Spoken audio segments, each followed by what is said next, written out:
తిరిగి బీసీఎన్ న్యూస్కి స్వాగతం.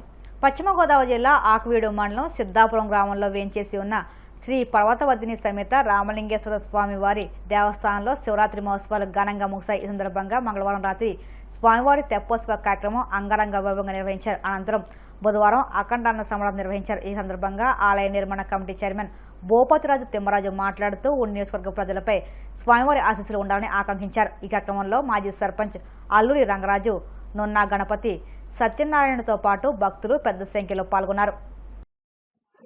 ఈ రోజున మా సిద్ధాపురం గ్రామంలో ఈ పర్వతవర్ధిని సమేత రామలింగేశ్వర స్వామి వారి ఆలయంలో జరిగే అన్నప్రసాద సమారాధన కార్యక్రమానికి చేసినటువంటి భక్తులందరికీ కూడా మా స్వామివారి ఆశీస్సులు, అమ్మవారి ఆశీస్సులు ఉండాలని కోరుకుంటూ, ఇవాళ శివరాత్రిలో భాగంగా మేము 5 రోజుల కార్యక్రమాలు చేయడం జరిగింది.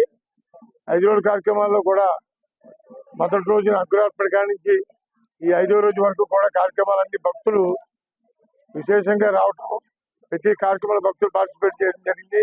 నిన్న సాయంకాలం తెప్పోత్సవం, పౌళింపు సేవ, పుష్పాభిషేకం జరిగింది. ఆ కార్యక్రమాలు కూడా మా గ్రామంలో ఎప్పుడూ జరిగినటువంటి కార్యక్రమాలు ఈ మా శివాలయంలో జరగడం జరిగింది. ఈ శివాలయ విశేషత కూడా పురాతన శివలింగం, బ్రహ్మసూత్రం కలిగిన శివలింగం. ఆలయంలో ప్రతిష్ట జరిగినప్పటి నుంచి కూడా ఏ కార్యక్రమం కూడా ఇబ్బందికరం లేదు. భక్తులందరూ పూర్తిగా పార్టిసిపేట్ చేస్తూ భక్తులు ఈ కార్యక్రమంలో పాల్గొనడం జరిగింది. ఈ కార్యక్రమానికి చేసినటువంటి ప్రతి ఒక్కరికి కూడా మా హృదయపూర్వకంగా ధన్యవాదాలు తెలుపుకుంటున్నాం. అమెరికా ప్రెసిడెంట్ ట్రంప్ వ్యవహరిస్తున్న తీరు వల్ల మన దేశంలో వ్యవసాయ, చేనేత రంగం నాశనం అయిపోతుందని సిపిఐ జాతీయ కార్యదర్శి నారాయణ ఆవేదన వ్యక్తం చేశారు. కాకినాడలో సిపిఐ రాష్ట్ర కౌన్సిల్ సమావేశంలో భాగంగా ఆయన మాట్లాడుతూ, జాతీయ స్థాయిలో మోడీ ప్రభుత్వం కార్పొరేట్లకు ఊడిగం చేస్తుందని, వాళ్లకు కోట్లాది రూపాయలను రుణాలు మాఫిచ్చేస్తుందన్నారు. కార్పొరేట్లు మేలు కోసం అటవీ చట్టాలను మార్పు చేసి అడవి సంపదను వారికి దోచిపెడుతుందని ధ్వజమెత్తారు. ఈ రాష్ట్రంలో ఒక విధంగా చెప్పాలంటే మొత్తం బీజేపీ పాలనే, అదర్ దాని బీజేపీ లేరు. చంద్రబాబు నాయుడు బీజేపీకి అనుకూలంగా ఉన్నాడు, పవన్ కళ్యాణ్ బీజేపీ అనుకూలంగా ఉన్నాడు. సరే, నేను చెప్పక్కర్లే. ఇంకా జగన్ ఆయన అపోజిషన్లో ఉన్నా 7 కొట్లాడుకుంటారు, అక్కడ మాత్రం ఒకే ఇంట్లో కాపురం చేస్తారు. 7 విడివిడి బెడ్లో పడుకుంటారు, ఆడపోయి ఒకే బెడ్లో పడుకుంటారు బీజేపీ బెడ్లు. కాబట్టి ఇక్కడ మాకు ఈ బీజేపీ లాంటి రియాక్షనరీ పార్టీకి వ్యతిరేకంగా నిలబడడానికి ఉపయోగపడే వల్ల ఉద్యమం సాగిద్దాం అనుకున్నాం. ప్రత్యక్ష ఆందోళన సాగించడం, ఎక్కడ సమస్య ఉంటే అక్కడ దాని మీద ఫైట్ చేయడం, తద్వారా కమ్యూనిస్ట్ పార్టీని బలోపేతం చేసుకోవడానికి మా ప్రధాన ప్రాధాన్యత. రెండవది,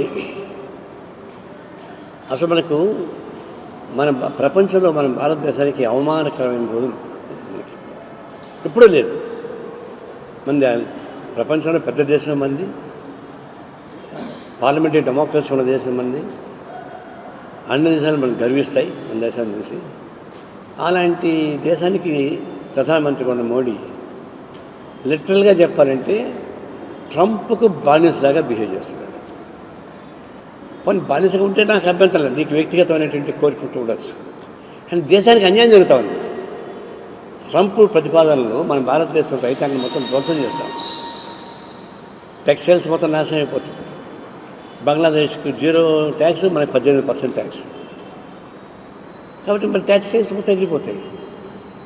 పాడి పరిశ్రమ మొత్తం దిగుమతి చేసుకుంటున్నారు. మన రైతాంగం పరిస్థితి దెబ్బ కూడా వేస్తారు.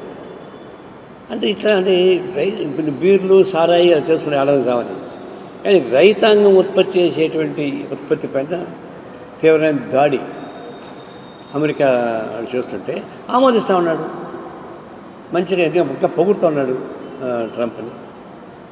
అందువల్ల భారతదేశ ప్రజానీకానికి ఉరితాడు లాంటి దిగుమతులకి అనుమతి ఇవ్వడం అంటే అది మోడీని భయపడి ఇవ్వడం తప్ప ఇంకోటి కాదు.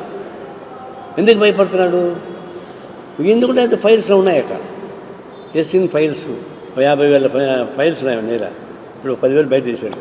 మోడీ పేరు కూడా దానిలో ఉందని ఇప్పుడు వార్త. అది ఏ పేరుతో ఉంది?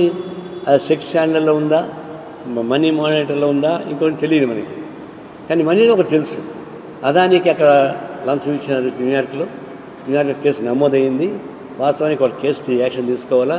అప్పుడు మోడీ అతని రిస్క్ తీసుకొని ట్రంప్తో మాట్లాడి యాక్షన్ లేకుండా ఆపిపెట్టాడు, తీశారు ఇంకా అట్లా ఆపిపెట్టాడు. అంటే అది కూడా మోడీ వేరే అంతర్జాతీయ కరెక్షన్. అందులో ఇతని బలహీనతని ట్రంప్ ఉపయోగించుకుంటున్నాడా? కలియుగ ప్రత్యక్ష దైవం తిరుమల శ్రీ వెంకటేశ్వర స్వామి వారిని పలువురు సినీ రాజకీయ ప్రముఖులు దర్శించుకున్నారు. వీఐపీ విరామ దర్శన సమయంలో సినీ నటులు ఈషా రెబ్బా, రోహానీ శర్మ, సంగీత దర్శకుడు కోటి, మాజీ జేఈఓ శ్రీనివాసులు వేరువేరుగా స్వామివారి సేవలో పాల్గొని మొక్కులు చెల్లించుకున్నారు. దసరాంతరం వీరికి రంగనాయకుల మండపంలో వేద పండితులు వ్యాసవచనం అందించగా ఆరాధికలు స్వామివారి తీర్థప్రసాదాలు అందజేసి పట్టువాసం సత్కరించారు.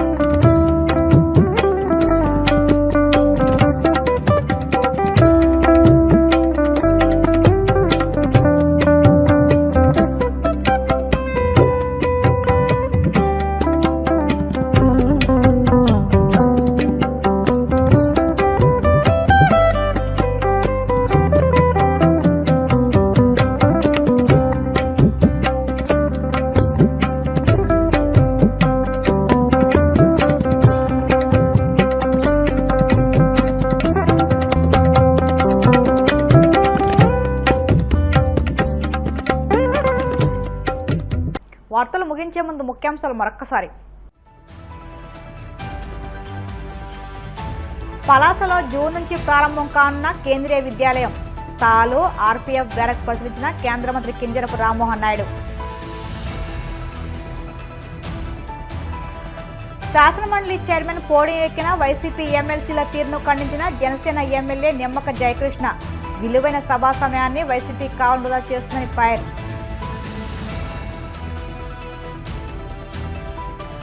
రాష్ట్రంలో రెడ్ బుక్ రాజ్యాంగం నడుస్తుందన్న మాజీ మంత్రి గుడివాడ అమర్నాథ్. అంబటి వంటి నేతలపై అక్రమ కేసులు నమోదు చేసి వేధిస్తున్నారని ధ్వజం.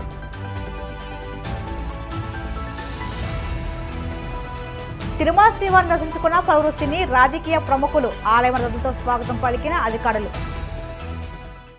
ఈ వార్తలు ఇంతలో సమాప్తం. మరిన్ని వార్తల కోసం BCN digital YouTube channel, Facebook పేజీని ఫాలో అవ్వండి. అప్డేట్ వార్తల కోసం ప్లీజ్ సబ్స్క్రైబ్.